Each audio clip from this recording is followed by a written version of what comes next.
My name is Simon Ortiz. I'm from Acoma Pueblo in New Mexico, and I'm here today as part of the youth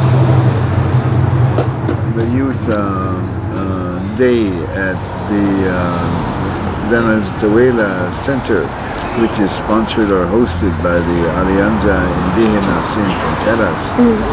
And I'm to make a presentation a bit later on, along with Maestra Cab. So I live here in Arizona, actually. I live up in Tempe, which is part of Phoenix, because I'm a professor at Arizona State University. I'm a writer and a poet, but I'm also a teacher or professor in this case. And I've been writing for a long time. I've been teaching on and off for the past 30 years. And I think that my teaching goes along with the writing, whether it's poetry or stories or telling and talking to people. Because literature is really knowledge, and that's what I would like to probably impress upon people, young people especially, but older people as well. Because knowledge is what we need. Knowledge is so important to our communities, to our pueblos. And I'm Native American, but we call our communities pueblos, which is a Spanish word, which is part of how we, I think, see ourselves anyway as human beings. We are always in a community. We are always a community or people, which is what I just said in the Acoma language. That's what it means. I'm really glad that we have this little discussion or conversation before I do my actual presentation, because I would like to emphasize that I'm going to read some poetry and maybe one story, but all of it is informed by knowledge that comes from our families, from our homes, from our land, communities that we come from.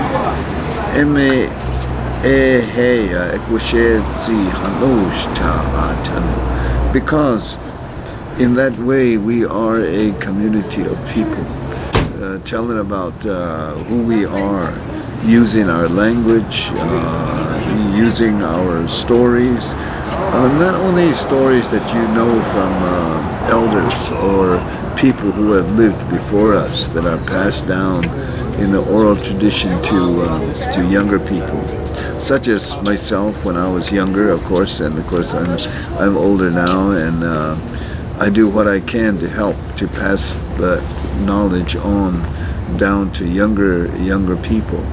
And most of my poetry and most of my stories really are focused or based upon my own experience, I guess, when I was growing up at Acoma in New Mexico. And New Mexico, of course, is one of the states of the Union. But before it was New Mexico or Nueva Mexico, it was really the land that was lived upon by indigenous peoples, including the pueblo of Acoma, Laguna, Santo Domingo, Taos, Picaris, 20 other pueblos. I mean, 20 pueblos in all in New Mexico and one in Texas, which is almost, well, I guess it's right on the edge of the city limits of El Paso, Texas. And of course, the people that lived there for a long time means, you know, even before the Spanish came and certainly before the Americans came, and so that they were the original human beings or inhabitants of the land. Not only New Mexico, but Colorado, Utah, and Arizona, because there are pueblos in Arizona as well, if not now, except for Hopi. Hopi Pueblo is in north of Tucson, north of northern part of the state. And it's one of the older pueblos, like Ankh or Acoma Pueblos is one of the older pueblos as well. But you can't really say how old they are, because people do not know in the same way that they know years, you know, that they're represented in years or centuries or decades in the American Western cultural way. Mi hama aiko dai yugotsi eme dai to jacho. It's the way that translates is a long time ago our people decided that this was where we would begin to live, and since then we have lived here. I mean, some people might say 10,000 years or even longer than that, you know, but a long time.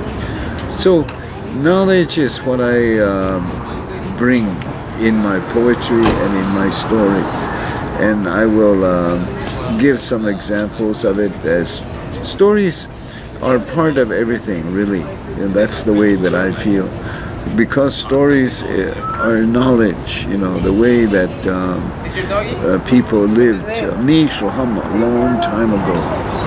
And also what we did yesterday, you know, when we remember something in memory or recall, there's stories in that, you know, like when in our families, like maybe they have family stories about what their younger children used to do, what they used to say, when they were 2, 3, 4 years old, when they began to talk. There's stories about that, you know, or maybe there's something that's sad that took place years, 3, 4, 5, 6 years ago. Maybe somebody passed away, or it doesn't always have to be sad, but that's all part of the oral tradition, all part of the stories or the poetry that can be written. I think it's very important that our families, our clans, our communities, our Hano in all, Hano simply means people, the way that we record and keep those, I guess you could say, documents of ourselves, because we speak our own language, whether it's in the Native American language or in the English that we use commonly, or in the Spanish language, or any language. It doesn't matter what language it is, because because any language, all languages are capable of containing the knowledge of ourselves. And that's why I think the opportunity to speak to younger people and to middle-aged people and to older people should take place, or should happen more often, because I think we need to speak, relate to each other all the time. Sometimes I know that we sort of are shy or hesitant or reluctant, but if we want to really be understanding of each other, if we really want to help each other, then we must share with one another our stories, our knowledge, because I really believe that's the most important thing for the human community to do, you know, to share the knowledge that they can use, to be with each other as sisters and brothers, not only as people, but also people who are part of a community, because a community that includes the land, the earth, the natural environment. That's really what, when I speak about community, Hano means that we are part of, not just as people, but that we are in relation to the land, in relation to the insects, the animals, the plants, the water, the oceans, the stars and sky all around us here in Tucson or Phoenix where I live, or at Acoma where I grew up, and New Mexico where, you know, the state that includes Acoma is. All of this is very important to us, and this is why we need to share our knowledge about it, you know, to one another. So with this, I hope that